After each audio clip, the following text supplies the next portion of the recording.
Breaking news! $2 million para sa ICC. Grupo ng mga ex-Marines, itinuro si Trillanes sa umano'y pondo at witness operation laban kay Duterte.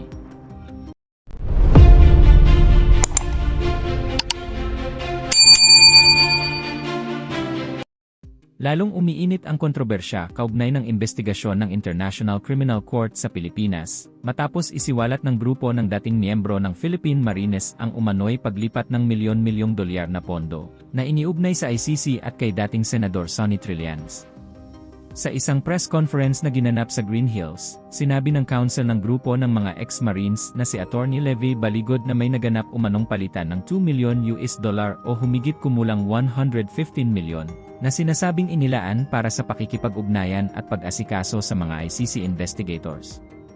Bukod sa isyu ng pondo, iginiit din ng abogado ng mga ex-Marines na limitado umano ang naging saklaw ng ICC investigation. Ayon kay Baligod, wala silang ibang in-interview na mga witnesses, kundi ang mga tao lamang na pinapadala ni Sonny Trillanes. Dagdag pa niya, ibinigay kay Sonny Trillanes ang pondo para sa pag-asikaso sa mga ICC investigators. Ayon pa sa kampo ng mga testigo, ang pondo ay madalas umanong dinadala gamit ang mga maleta at paper bags. Dagdag pa, lahat ng pagkain, sasakyan, hotel, at condominium units ay sinagot ng grupo ni Sonny Trillanes at Zaldico.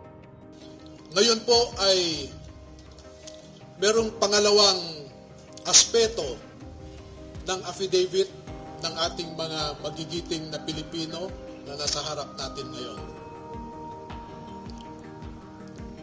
Meron silang mahalagang napansin, naobserbahan, at alam sa kanilang personal na pananaw dahil nasali sila sa isang importanteng operasyon. Ito po ay patungkol sa nangyaring operasyon ng ICC.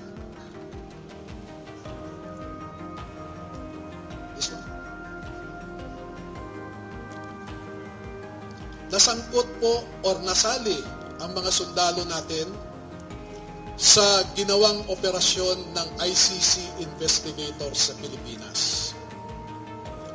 Unang dumating ang mga ICC investigators sa Pilipinas noong December 2028. December of 2023. At bago mag-December 2023, ay inutusan sila na magpapalit ng peso to dollars. Dalawang maleta na ang bawat maleta ay may nilalaman na 56 million pesos. Kaya nakapagpalit sila ng equivalent to $2 million.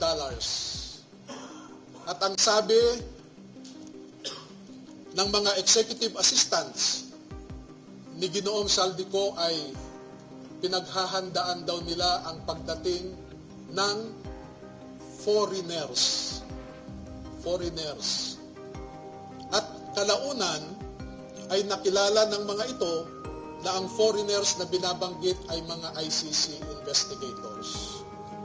At nakapaloob dito na ang ginawa nila ay mag-interview ng mga witnesses na ipinapaarating sa kanila ni Sonny Trillanes. Wala silang ibang in-interview na mga witnesses, kundi ang mga tao lamang na pinapadala ni Sonny Trillanes. At ibinigay kay Sonny Trillanes ang pondo para sa pag-asikaso sa mga ICC investigators na ito. Kaya naman po, lahat ng sasakyan na ginamit, lahat ng hotel accommodations ay sinagot ni Zaldico at saka ni Sonny Trillanes.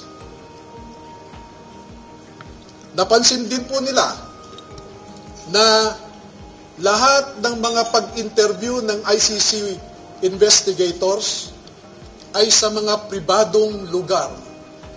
Wala man lang government office. At makikita po ninyo ang madalas na pag-deliver nila ng mali-maleta at minsan mga paper bags naman na mga pera patungo sa mga nag-aalaga sa ICC investigators. Lahat ng pagkain nila, lahat ng ginamit nilang sasakyan, lahat ng hotel, lahat ng mga condominium units ay sinagot ng grupo ni Sonny Trillanes at saka ni Zaldy Co. At bilang isang abogado po ay nababahala ako dito. Dahil ang sarili kong konklusyon na hindi naman nilahad ng mga sundalo na ito dito sa affidavit nila. Pero bilang isang abogado, ay nakikita ko ang isang mabigat na suliranin ng isang third world country na katulad natin na siya lamang pinag-iinitan ng mga ICC. Hindi nila kayang ipatupad ang kanilang orders sa mga mayayaman na bansa. Tanging third world countries lang. At ito ang aking obserbasyon. Una, ang ICC investigators did not conduct a bona fide investigation in the Philippines because they only interviewed people sent to them by Sonny Trillanes. Nakapasok din sila sa bilibid prisons para kausapin ang tatlong na sentensyahan sa pagpatay kay Kian de los Santos.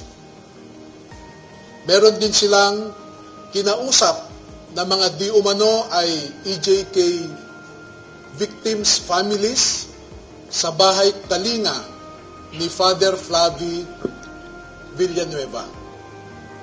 At lahat ng gastos ni Father Flavie Villanueva ay sagot ni Zaldy Co. Number 2, dahil December 2023 lang unang pumunta ang ICC investigators sa Pilipinas, ay hindi nakakaduda that the ICC investigators manufactured the existence of ICC jurisdiction in the Philippines because the residual jurisdiction of ICC ended in March of 2019 or 1 year after the Philippines deposited its articles of withdrawal in the United Nations. Number 4, the ICC investigators themselves committed graft and corruption. Dahil bakit hinayaan nilang lahat ng sasakyan, lahat ng pagkain, lahat ng accommodations nila ay sinagot ng mga tao na kilala naman nila na kalaban ng kanilang iniimbestigahan. At panglima, ang mandato ng ICC ay di umano protektahan ang human rights ng mga tao.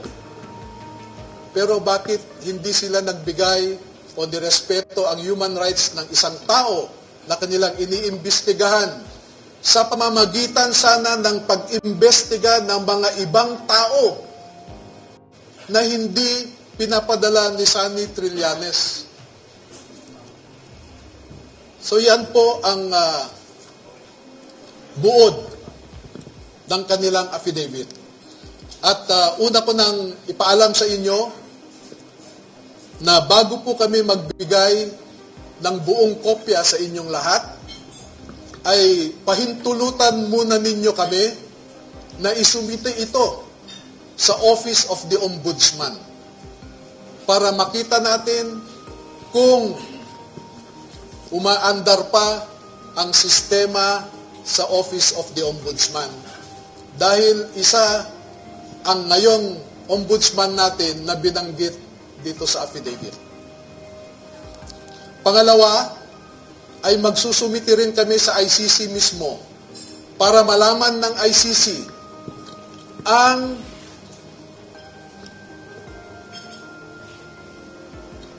so that ICC will know how the ICC investigators conducted themselves in the Philippines. At panghuli ay magbibigay kami ng kopya sa lahat ng embahada ng mga bansa na kasapi sa ICC para malaman nila kung paano gumalaw ang ICC. Alam naman natin na bawat bansang miyembro dyan ay nagko-contribute sa ICC. Pero katulad ng kino-contribute nila, ang mga litrato na naipakita ko sa inyo ay makikita ninyo kung saan pumupunta ang ating mga buwis. Now you know where our taxes go. Now you know at least where our taxes went. Maraming salamat po at Ang mga alegasyon ay kasunod ng pag-amin ng ilang ex-Marines na naghatid umano sila ng mga maleta sa mga tirahan ni Pangulong Ferdinand Marcos Jr. sa Forbes Park at Paway, Ilocos Norte. Dahil dito, mas lumawak ang saklaw ng issue, mula sa delivery ng pera hanggang sa umano'y impluensya sa ICC investigation. Para sa kampo ng mga ex-Marines, ang umano'y pagdaan ng pondo at limitadong pagpili ng mga testigo ay naglalagay sa alanganin sa kredibilidad ng ICC investigation. At kung kayo naman ang tatanungin mga kababayan, ano kaya ang inyong reaksyon at komento sa balitang ito? Please comment down below at huwag na rin kalimutang i-like at share ang ating video. Thank you for watching.